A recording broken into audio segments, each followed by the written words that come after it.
All right, so like we're gonna get started. We have a lot to get through today. Welcome to the Tax Initiative in RC. So this is the first of 3 sessions that we're going to be holding over the next 3 weeks. My name is Tyler Parks. I'm the manager of government relations at the Tax Foundation. We are a C3, 501c3 nonprofit organization that is changing the principle of the sound tax policy. We believe that the tax code should not stand in the way of success for taxpayers. It's also following the essential government services. So over the next 3 classes that we're going to teach, we'll hear taxation experts explaining the essential parts of the federal tax code and how we're all autonomous at the tax pages, so how autonomous analyze tax policy. At the end of this course, we hope that you'll understand how the tax code really creates this crap shield and then how taxpayers respond to that. So some of you may know, but we're approaching an important crossroads here, tax policy at the end of next year. Major components of the 2017 tax law. Notice the Tax Cuts and Jobs Act is expiring at the end of 25.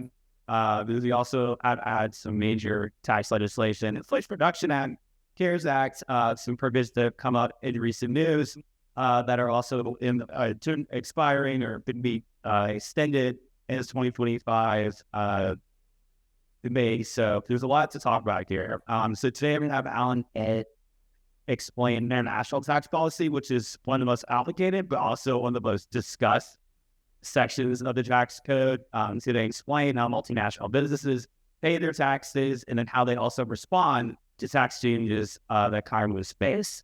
We're going to talk about the Tax Cuts and Jobs Act, which is the most recent piece of legislation that made a major overhaul to our international tax code. Then we're also going to talk about some of the proposed changes to the OECD tax project, which you may have heard about, but is ongoing actually as we speak. We intend this for us to be interactive, so please ask questions as Alan going through. There will be this is, like I said, this is the most complicated part because it's already complicated tax code. So if there's any questions you might have, ask Alan, he's happy to answer them.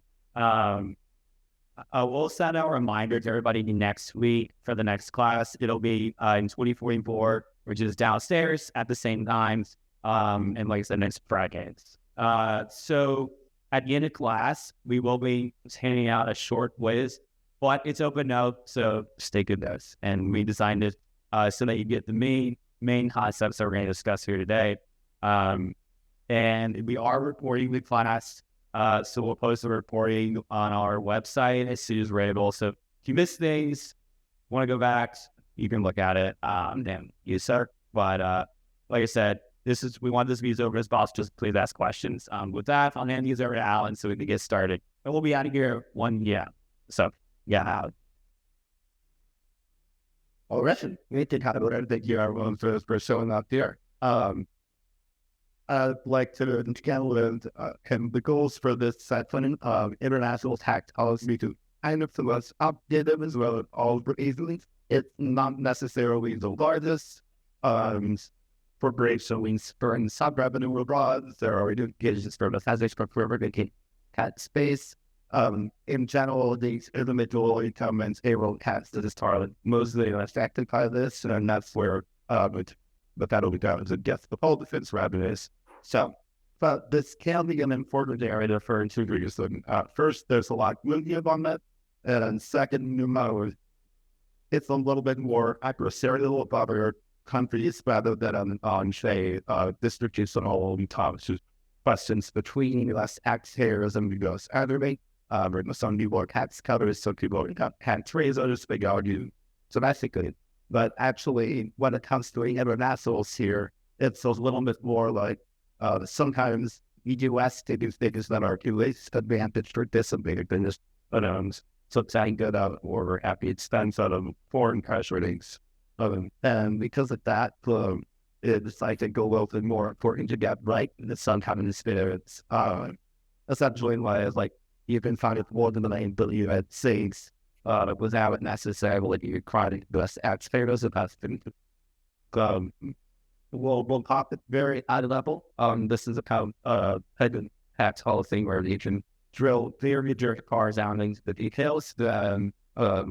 I do still, at times of that, and there's a good lesson. So I wanted to get over accused the high level concept. I guess last you're a bit early is that this is not the place where they've been applying DC and circus. This is not something where, if I could, I could just tell you this is the right thing to do or how to do it. That I would have no compunctions about us doing that. But this is not that sort of the policy area. It's very model and work and follow through as best we can. Then we'll see that a lot of the principles and ideas kind of conflict with each other and make this really very hot.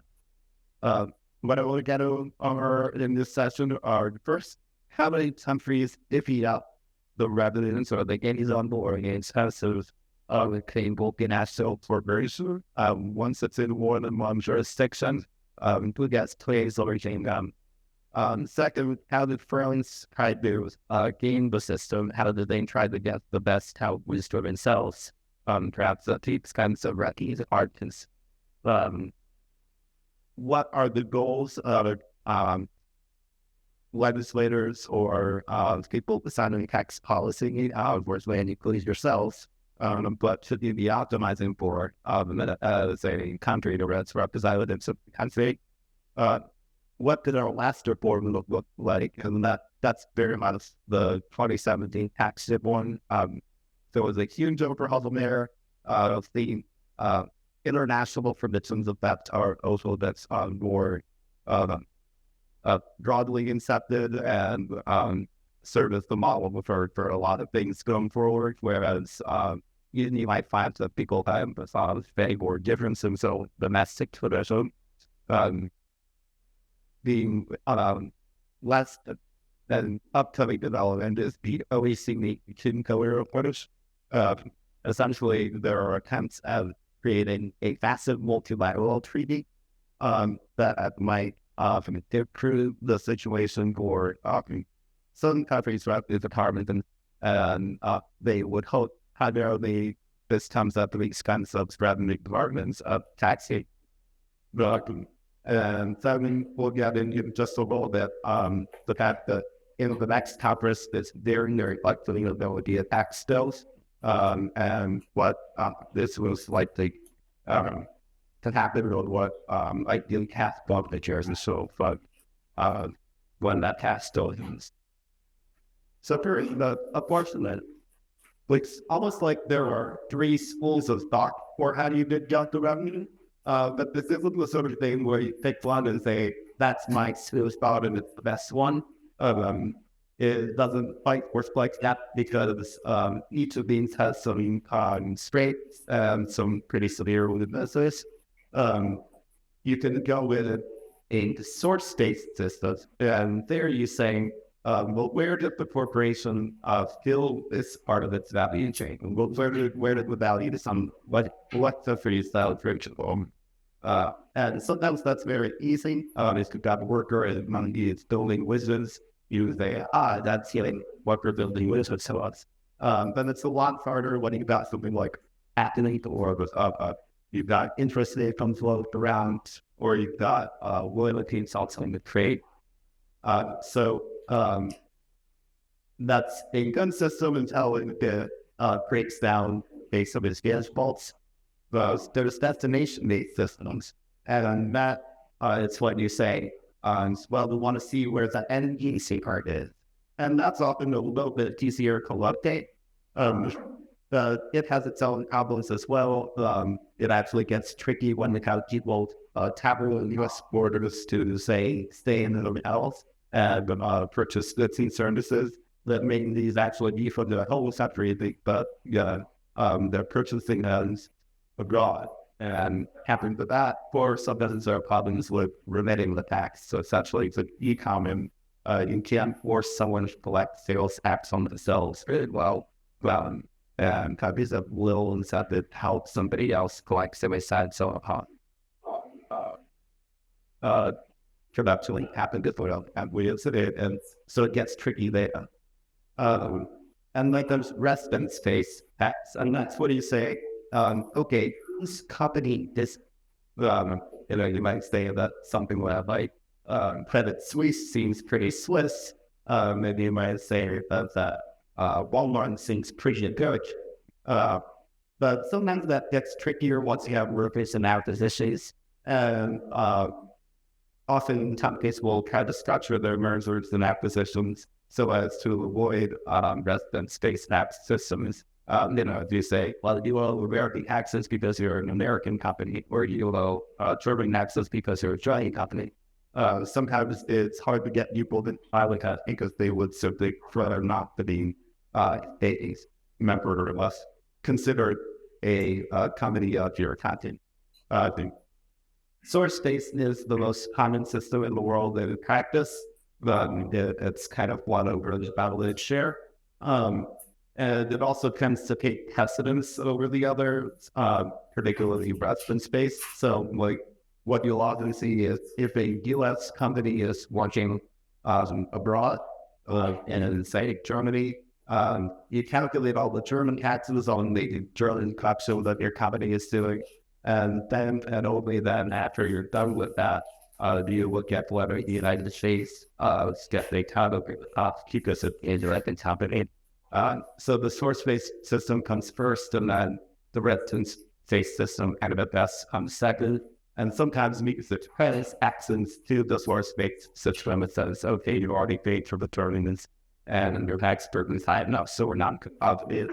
Often you'll owe no residence-based tax at all. And a lot of countries, this absolutely have gotten rid of almost all of their residence-based taxes, but they do keep a little bit of them because sometimes they think, well, you may be trying to cheat us out of revenue that really does belong to us. You're a U.S. company put us through and made all sorts of great products and you would ask them and then you say a lot for that comes from somebody someplace else.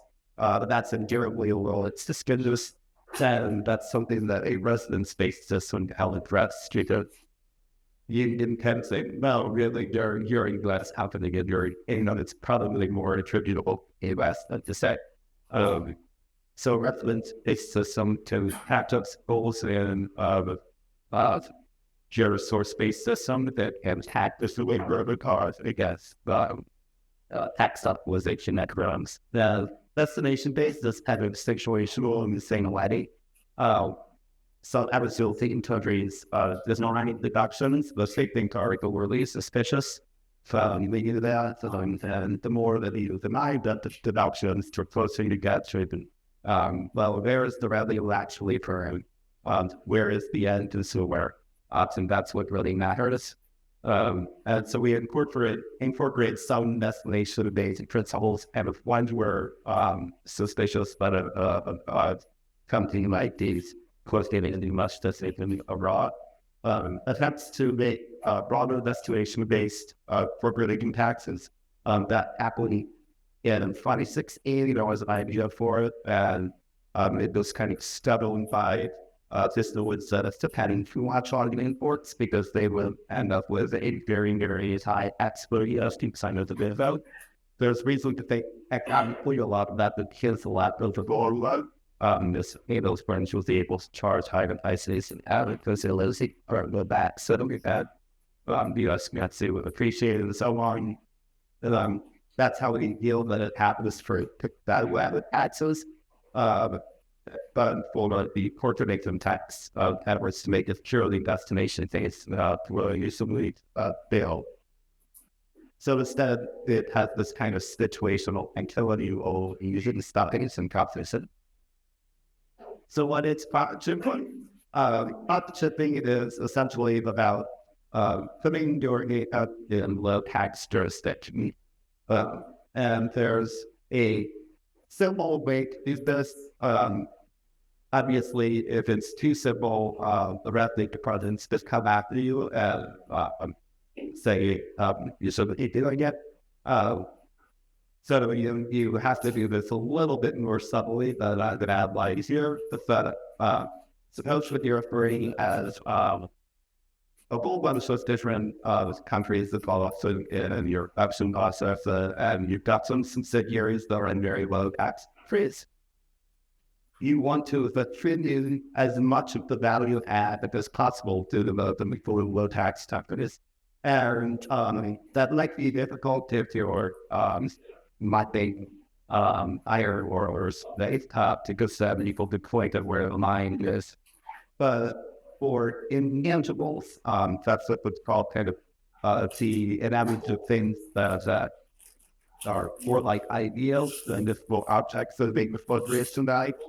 Then you can often choose the location of those intangibles. So I'm sure is like, for example, these just called to understand where different software company has all sorts of things in and it's involved in creating a business software or an operating system, and there are all sorts of underlying technologies belief. They practice what they either happen.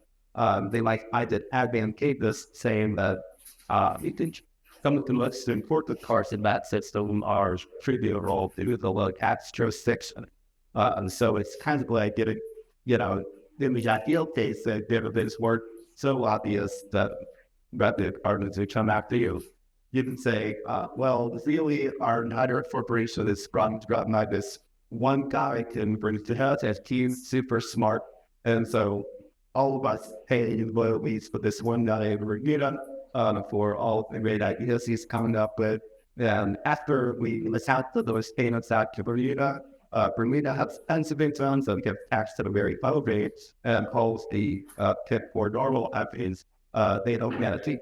That's kind of the ideal process if we were in this. But obviously, people have thought of this before now, and you can't do everything that is something. Instead, it's a lot more doing things at the margins. The fact is that no revenue department knows your business as well as you do, and investing the resources to figure out whether everything is exactly personally valued in the transactions within your economy. It's just extremely cabinet. So revenue department is kind of have to resort to research short enough to try to look at suspicious profiles or companies that you might try to shipping it. But it's not like they can say this area within step within companies because actually per case. So that's kind of the problem with the source-based system. And I mentioned it won't rely fully on residents or destination business to avoid concentrate problems, but neither one of those is perfect either. On a residence-based system, which the U.S. has much more strongly prior to 2017. The problem is, again, the companies kind of say that they own from the country, and they do that through whatever the sequence of mergers and acquisition puts their old bit there as being, and they company that does have residence based or worldwide tax and dominant. So, how do you approach this problem if you are in a legislative body and if you want to do this? That's your bit. Here's my list of goals, and these often come into conflict. You can't solve for all of them perfectly. It's not that same policy area. Instead, it's a little bit of how much do you want to prioritize each one, and where can you make pretty little improvements on the status quo. You want to raise revenue, and there are two ways that you can do that. The kind of more important one is actually just depend your own corporate base from shenanigans. The domestic corporate income tax is just bigger than the international income. There are some U.S. firms that make a lot of money abroad because they say has a software that's used there on every single euro of the world. But in practice, there's much more domestic income, and you want to protect that from relabeling itself as foreign income to get out domestic taxes. You might want to add a little bit of resident through worldwide or resident space taxation on your campus. Say, hey, if you're a very profitable U.S. company and you're very little with the U.S. and you're making a lot of income from abroad, making fast for a cost of that for the U.S. companies. But that's kind of secondary back in euros these days. It's just, these international numbers are usually tens of billions per year, whereas the corporate income tax as a whole is unable to string them. So defending the corporate income tax as a whole is where it comes to some real money gains. Then this international portion or would secondary. You want to be an incentive fix with local investment. We think it's when other countries come in and give us capital investments or ideas that make our workers more productive. So they do wish to buy this. It's just that the United States say, sadly, we've got kind of CB getting investing from Volkswagen. The idea is that because Volkswagen has all this equipment it's bringing us and all of the ideas of a valuable strategy that's allowing the workers to work for just much more value to a person than they would if they were just elected their devices. And a lot of that's captured by Volkswagen shareholders, sure. But some of that it's probably captured by the workers themselves because they have the opportunity to work on more valuable things. They kind of get some bargaining power outside. So we think investments good steadily, whether it's American investment or invested in the U.S. Don't have this acting, but the international tax system has so important to do this for contested workers, just so I didn't sure. You also kind of want your firms to be competitive across. You want your firms to go out into the world and get it wet. There are a few reasons to that. They may still, because we didn't do there. If you think about it harder, there's not as to do with it because that I was to say go truly multinational U.S. firm. We might say, well, it's got a lot of foreign shareholders. It's employing good workers, make money in foreign markets. What does this really have to do with being? Well, first, I think that U.S. headquarter jobs for these companies tend to be really good jobs where,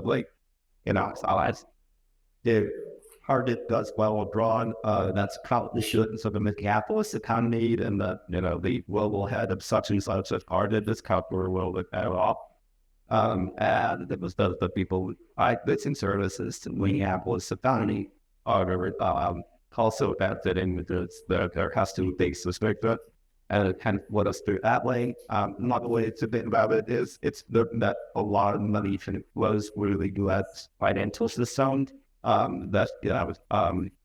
Say for those are say working for working in some countries or customers or other countries, but the money kind of has to bounce through New York and maybe a U.S. headquarters city first. In doing that, that creates more demand for U.S. financial assets and probably pushes down interest rates a little bit.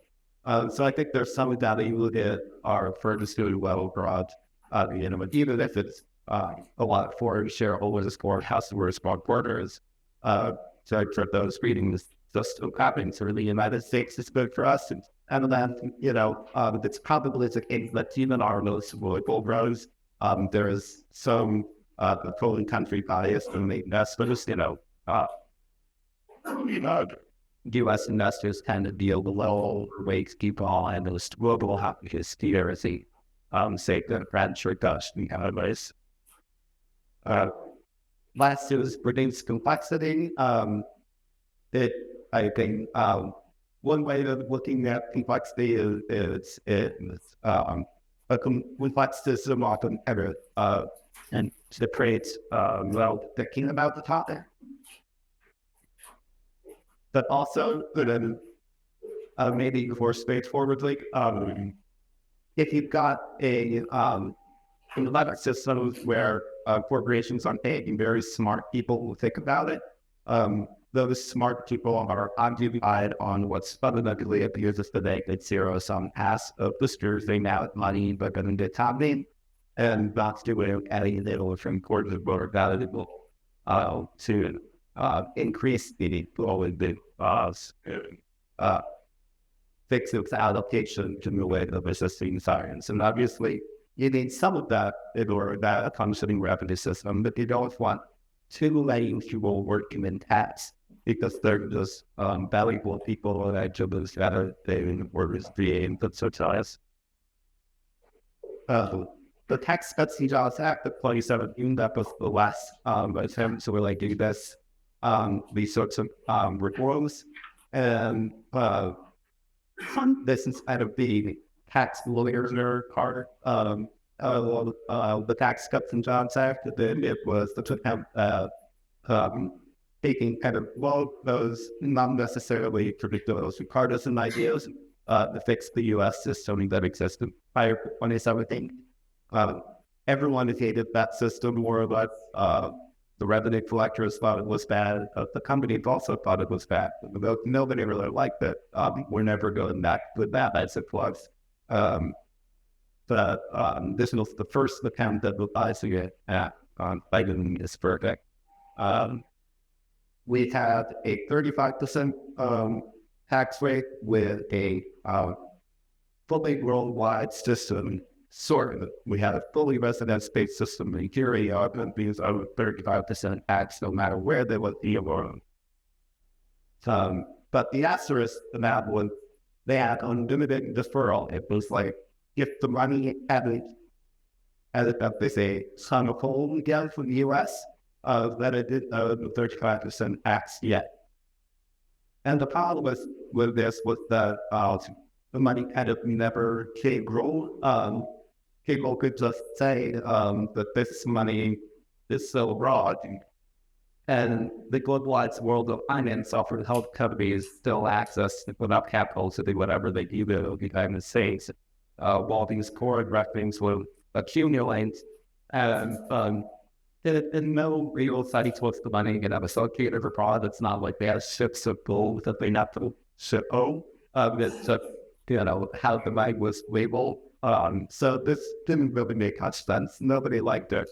The problems, the other problem with it was that to the extent that U.S. police actually did have to pay about 35% rate on local income, they were encouraged to say, we don't want to be American anymore. So they would figure out that could buy them, but it had even in some episodes, British economy that really should be smaller than the U.S. company somehow tried to become the charity economy of a much larger U.S. subsidiary.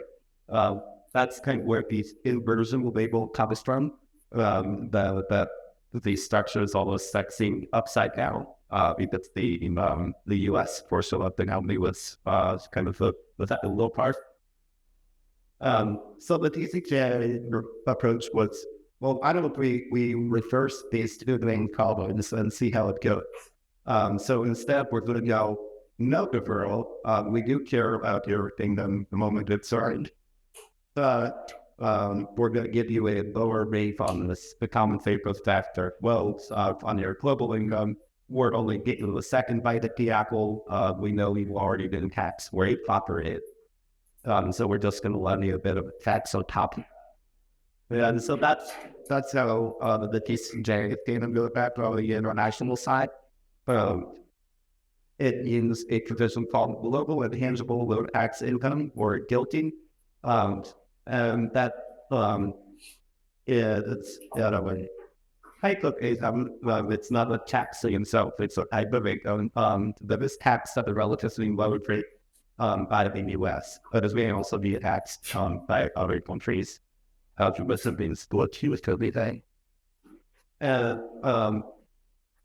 critical things to know about it other than its rate is that it gives you a bit of a break for substantive investments. And that's called qualified basic asset investment, or QE in resort. There's a chemical cascade of that's in here. And QBAI helps kind of acknowledge that, okay, if you really did build real stuff in this country, some of that income that you're earning in that country less is a legitimate returns on the capital that you actually had there. But if you're earning like very high margin income in a country and it's very low tax, that's one where the revenue profile looks a little bit suspicious. And they say, well, the US should have raised the tax this a bit more. And there are some very large US companies that pay actions a lot and pretty guilty. But others that have brought a lot of intellectual property back to the US and pay through guilty's partner called FDII, the Foreign Intangible or Derived Intangible Income. That's kind of the partner to guilty, but when you look at it as the UX, and we give you the same kind of low rate reward there. So it is a concession to helpers. The fact the topic shifting creates tax competition and making we have to also low rate cheap, but it's better to tax this income as 13% and to not get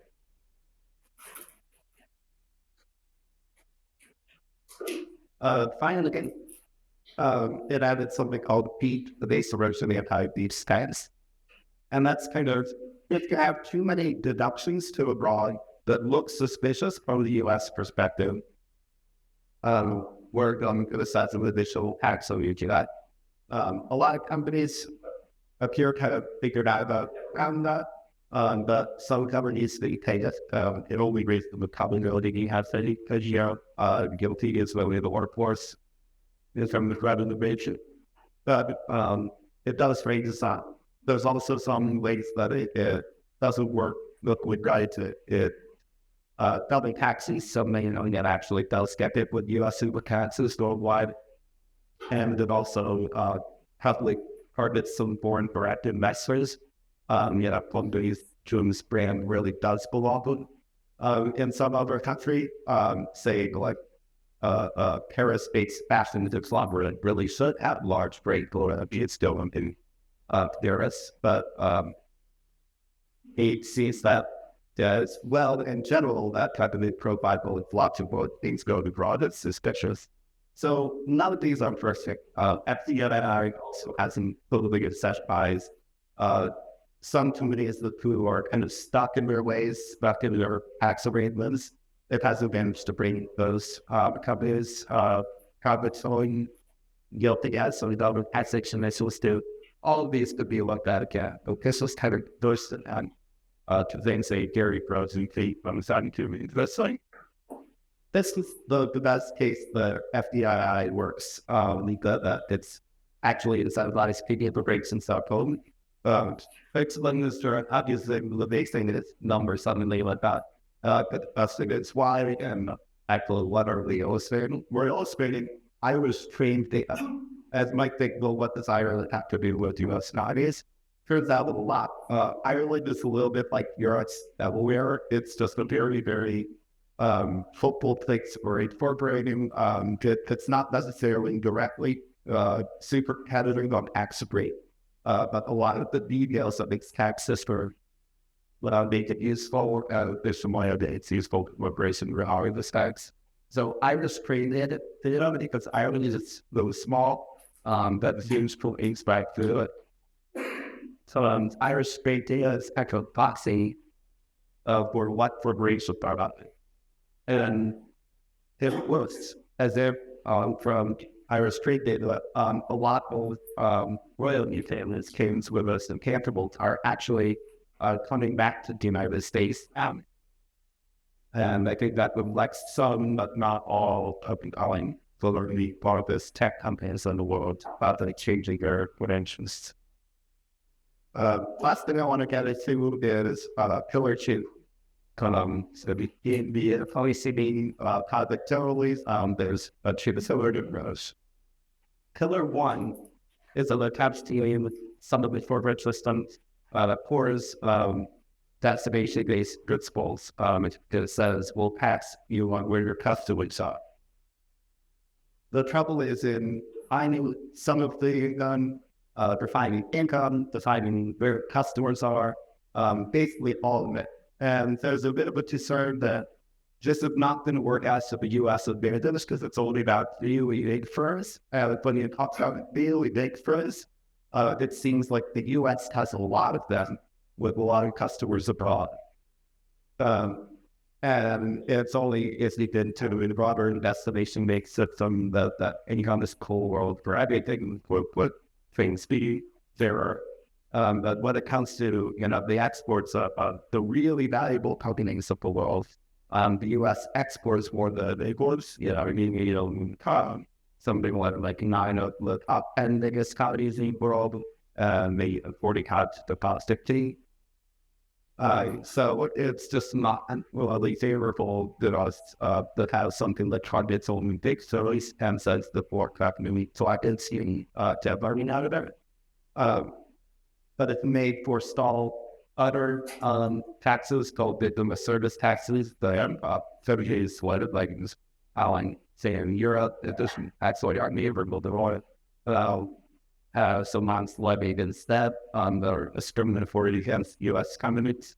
If we can replace selling fraud, there's discriminatory taxes. The workers might give it the oil. So in practice, this stick one negotiation stall. And I think a lot of people don't want to learn enough about it to make it work because they kind of make it soft and affidavit which is good for us for them to compensate. Number two is the much more important part of the OECD to build our approach because it's real. Well, it's happening. That's the global minimum tax of 15%. That's been happening, but other countries are already looking for that. The way you enforce that global minimum is kind of through a testing system of assets. First, you start with the basic source-based tax, and they say you have to pay 0 or actually 15% within the country where you're located based on car rules or what 15% tax rate was for. And then get a country for whatever maybe doesn't levy this what's on the tax. Your home country should do it sort of a resident state system to say, hey, can you pay 15%? Instead, that's a country by country approach. Like, yeah, it's actually every country, so it should be the least limited. And then beyond that, we get to the most interesting stars, which is the UPPR, which is almost like any countries where you have anything located, if it notices you're not complying with the 15% global minimums, it's kind of like that country under Philly Duke's rules could say, we're going to make sure that they came for this actually not just in our census, but on the whole thing, even if we're not the chairman as the even if we're not, where you have lists of good stuff, we will go after you. Because you had at least some investment of our country, we've had a fleet on. So that's the really interesting part of the data status. Potentially it's powerful, of course, the mechanism works, but it also tends to make people mad in those kind of countries reaching way across borders and getting into the biggest that are in some sense literally out their business. Last thing I wanted to show you about the two tips that is game of if you get your subsidy qualified as income rather than as a reduction in tax, the calculation looks different.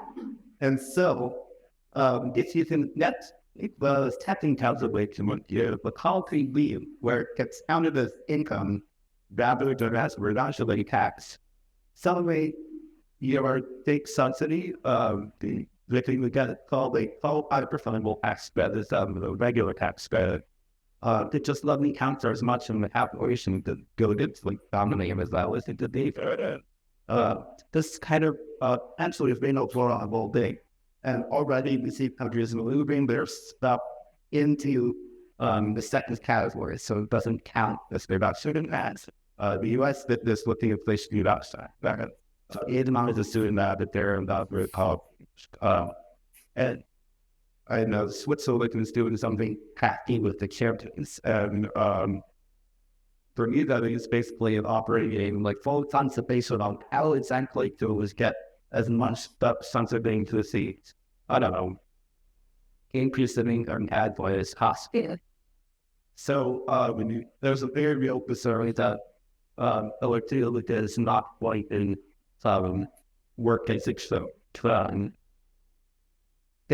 this one useful is that some US are not so great primarily because we have to offer more for tax credits. And this other countries raise the taxes, like the more other countries raise the taxes, the less revenue is available for Americans. So that's the current actually or American sample business. It's also this, clearly negative for U.S. taxpayers, regardless of whether it's optimum or negative the U.S. credit rate, which just doesn't warrant because enough money gets shifted back to the U.S. because foreign taxes have come out. You might see that or a lot. But it gains questionable, and it certainly was the U.S. element. Public countries is the best. The bigger threat of the perspective of so when it comes to this bill, might be that the global minimum taxes are in essence telling you how to do your jobs right in the past code. And if you have something that brings people below the minimum, so that gets recouped for the and you might not like that aspect of that because it not see this is how so in that Cyprus, I think there's an overwhelming case that's for volume size of a tax form. Just as look at the individual side, the standard option is about to add. Nobody wants that. Half of it is about at least considering some legislation first. So there's going to be an tax legislation. And I think there's a good case that the international side, it's one to one can deal with either pillars dual or scheduling, for instance, and the TCJA taxes, they could be dealt in meeting. And you might also want to consider for you might pillar to your reward you apply for that. You might want to consider how many of our US tax credits that aren't okay for knowingly counted that legal ones say. And potentially ones in the administration, because often if you get higher rates worldwide, when all the other countries to support too, doesn't that give you bring each of the rates US business tax rates? So that's some things to talk so that we're initially tied for how students are going to know the quiz on the period.